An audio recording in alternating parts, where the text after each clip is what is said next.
di dalam pikiran kita sendiri. Ini gue sering banget alamin dan gue yakin banyak teman-teman di sini juga yang nonton ini alami setiap malam. Kita sebagai manusia selalu punya mimpi ya, kita punya visi. Gue udah sering bahas tentang mimpi. Tapi gue belum pernah bahas topik ini, yaitu perang di dalam pikiran kita sendiri. Ini gue sering banget alamin setiap malam ya.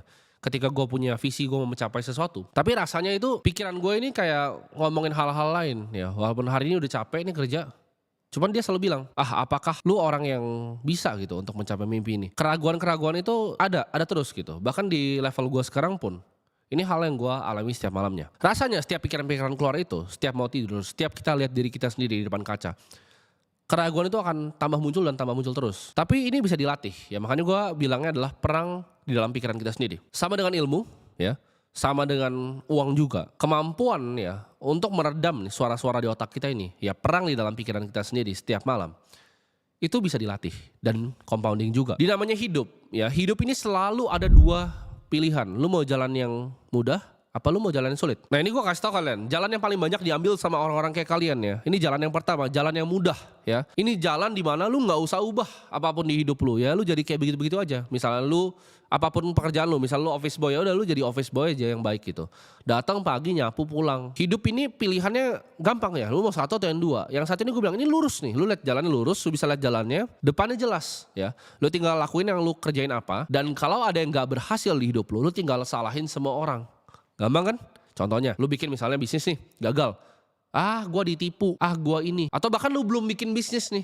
Lu kerja nih ya. Lu kerja, lu belum bikin bisnis. Lu bilang, gua mah gak bisa bikin bisnis, gua orang tuanya gak kaya, gak kayak dia. Dia mah pasti bapaknya kaya. Bahkan gak usah bisnis deh. Lu belum kerja pun, lu tetap mau jadi pengangguran ya. Ini gampang nih, lurus nih jalannya. Jadi pengangguran aja gitu. Karena kalau lu mau ambil kerjaan ntar dia bilang, dia mah jelas, dia kenal orang dalam. Dia masuk karena kenal orang dalam. Lu akan bikin semuanya itu salah orang lain gitu. Pokoknya di dunia ini lu paling bener gitu, salah semua orang. Itu makanya orang-orang yang keluar ya kan, orang-orang yang otaknya dangkal kebanyakan begitu ya. Dia nggak pernah mau ngelihat kesalahan dalam dirinya sendiri, yang dilihat cuma salahnya orang lain. Ini salah orang tua gua nggak kaya, ini salah dia orang dalam, ini salah, semua salah orang. Nah itu hidup yang enak, gampang. Lu tinggal lanjutin aja ya kan, ngopi-ngopi santai.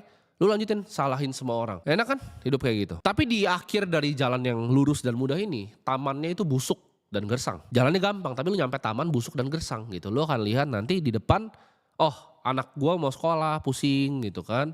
Aduh bini gua nanti selingkuh sama suami lain karena gua gembel. Itu yang akan lu capai gitu. Ketika lu jalannya lurus nih, pokoknya semua salah orang. Semuanya salah orang. Gua miskin karena dia. Gua gagal karena ditipu. Kalau bisa tipu lu yang goblok kan. Lu pikir deh. Lu bisnis, lu ditipu. Yang goblok siapa? Yang nipu lu lebih pintar dari lu. Karena lu goblok, lu ketipu gitu. Nah sedangkan jalan yang kedua ini sulit. Luar biasa sulit ya, lu gak bisa lihat depannya apa. Mungkin di depannya baunya bahkan busuk jalannya gitu. Lu lihat ada kabut, lu gak tahu gitu jalannya seperti apa. Jalan ini akan bikin lu jadi sengsara. Ini akan menguras fisik lu, menguras mental lu. Ya mental kan balik lagi. Tadi jalan yang lurus.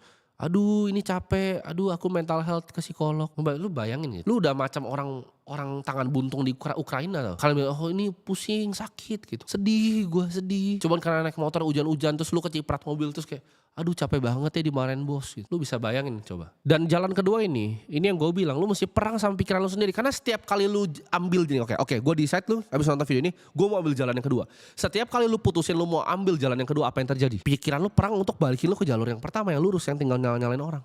Semuanya salah orang, yang jelek tuh orang, lu paling hebat dah, lu paling jago gitu. Semuanya salah, lu paling bener gitu. Mungkin jalan yang kedua ini bikin beberapa orang jadi gila ya. Dan ada yang jadi gila. Gue udah lihat orang-orang yang jalan kedua ini udah jadi gila. Karena lo harus perang sama pikiran lo setiap hari. Paling sulit itu. Kalian ngira jadi pengusaha gampang? Enggak. Orang kira dia pengusaha duitnya enak ya, banyak ya.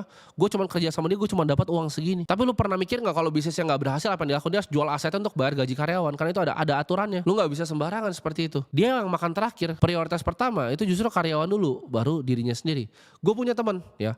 Dia berbisnis, sempat covid, bermasalah bisnisnya, dia jual semua mobilnya untuk bisa bayarin payroll karyawannya 3 bulan. Dan sekarang balik lagi bisnisnya. Cuman itu yang harus diresikokan. Kalau kalian jadi karyawan, itu yang kalian tukar kan. Keamanan untuk gaji yang pasti setiap bulannya. Ya lu kalau emang bisa sendiri, lu bikin bisnis sendiri gitu. Tapi di jalan yang sulit ini, setiap lu lewatin 10 meter pertama, setiap lu lewatin 50 meter pertama, lu akan jadi makin pede ya. Lu akan upgrade skill set lu. Dan gak kayak jalan yang lurus tadi yang gampang. Di jalan yang berliku-liku ini, di jalan yang berkabut ini, lu akan sadar sesuatu bahwa Oke, gue bisa 10 meter. Oke, gue bisa 50 meter. Gue bisa 100 meter bahkan ke depan. Oke, gue bisa ubah takdir gue. Lu kan dapat realisasi itu. Kalau lu ambil jalan kedua, lu kan ngerasa lu bisa ngubah takdir lu sendiri. Kalau lu ambilnya bahkan yang jalan kedua, lu mungkin orangnya tadinya nggak dipandang, selalu diremehin sama keluarga besar lu, ya. Selalu dipandang rendah sama orang karena nggak punya duit. Di jalan kedua ini, lu bisa lihat ya, walaupun dia berkabut, tapi taman di ujung itu adalah taman yang berbunga dan indah. Nah, lu pilih yang mana? Yang lurus, ujungnya itu busuk, atau yang berliku-liku tapi depannya indah? Itu pilihan lu. Ya balik lagi, gue gak bisa ngatur hidup lu. Silahkan. Lu mau jadi satu itu, jadi gitu, pendemo. Oh, demo. Ya kan? Jadi ketua yang ngedemoin, ya kan? Wah, demo. Nyalek terus dia korupsi lagi duit rakyatnya. Yang dia demo. Itu yang pertama tuh tadi. Lu mau cari yang lurus begitu. Cuman hidup ini gak begitu. Kayak cara kerjanya. Ketika lu udah pilih jalan kedua, ya, dan lu nyerah. Artinya itu lu putar balik, ya. Lu putar balik untuk ambil jalan yang pertama. Banyak yang kayak gitu. Nyoba baru 10 meter dia putar balik. Karena susah. Artinya apa kalau lu berhasil putar balik? Pikiran lu menang. Ya lu gagal. Jadi jalan kedua ini perang sama pikiran. Dia akan bilang, lu gembel, lu bapak lu gak kaya, lu gak begini, lu gak bisa ini, lu gak hebat, lu gak spesial amat. Dia akan ngomongin terus sampai lu putar balik. Gue pun sama ya. Gue di jalur kedua yang mungkin udah di ujung gitu. Masih diomongin terus untuk gue putar balik gitu. Nanti gini, ini gue ceritain jujur yang apa yang terjadi sama gue. Tim, lu tuh udah punya segini, Tim. Ini ibaratnya lo taruh di obligasi aja 7 turunan gak habis uang lo. Bener-bener 7 turunan udah gak habis gitu. Apalagi yang lo mau kejar di hidup ini. Kenapa lo masih mau bikin impact ke masyarakat? Kenapa lo masih mau bikin video ini ngajarin orang-orang miskin di luar sana gitu? Kenapa lo gak kayak teman-teman lo yang lain aja? Anak-anak tongkrongan gue yang udah bikin bisnis besar gitu kan. Hilang. Gak perlu ada muncul di sosmed. Gak perlu ada ngajarin orang. Kenapa? Karena tadi gue bilang, gue kan pernah punya visi gitu. Gue pengen negara ini jadi lebih baik. Gue pengen masyarakat kita bisa jadi sedikit lebih pintar. Kenapa gue masih bikin kayak gini? Itu diomongin terus loh. Ini hari libur tanggal merah. Gue tetap syuting video seperti ini. Kenapa? Padahal pikiran gue sudah, udahlah ngapain sih? Gue bahkan beberapa kali ngomong gitu ke teman-teman paling dekat gue. Apa gue udahan aja ya? Gue beli pulau, beli pesawat santai kan gitu. Sudah. Gak usah gue ngurus-ngurus gini. Gak usah gue ngomong di depan kamera seperti ini. Karena gak ada fungsinya semua ini buat gue. Kalau gue mau hilangin mimpi gue tadi. Karena mimpi gue taman berbunga gue adalah Indonesia jadi negara yang maju. Karena kita adalah kerajaan lama yang luar biasa besar tadinya zaman Majapahit. Gue cuma pengen balikin kita ke era itu. Ya mungkin jalannya sulit dan mungkin gak pernah nyampe.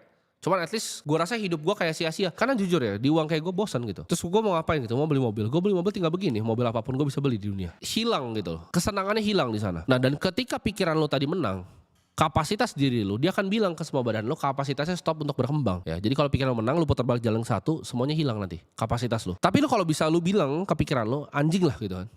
Walaupun gue memang gak hebat-hebat banget, tapi gue tuh bukan pecundang. Dan gue mau coba sampai titik darah terakhir. Gue memang capek, ya. Badan gue mungkin memang udah gak kuat, otak gue juga udah panas gitu kan. Gue gak pengen sebenarnya seperti ini, tapi gue gak akan menyerah. Nah itu yang lu ngomong ke pikiran lu.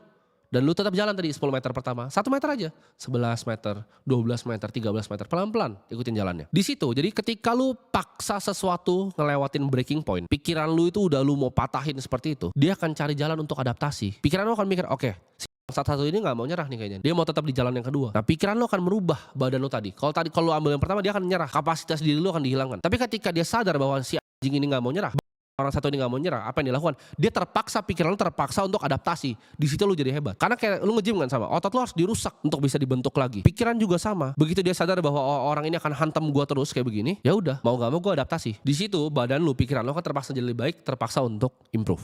Jadi stop jadi tikus digorong-gorong yang cuma digoblok-goblokin doang dan makan sampah-sampah di pinggir jalan. Ubahlah hidup lu dan jangan cari jalan yang gampang. Mungkin awalnya susah, tapi di ujung itu ada taman berbunga yang luar biasa indah. Good luck.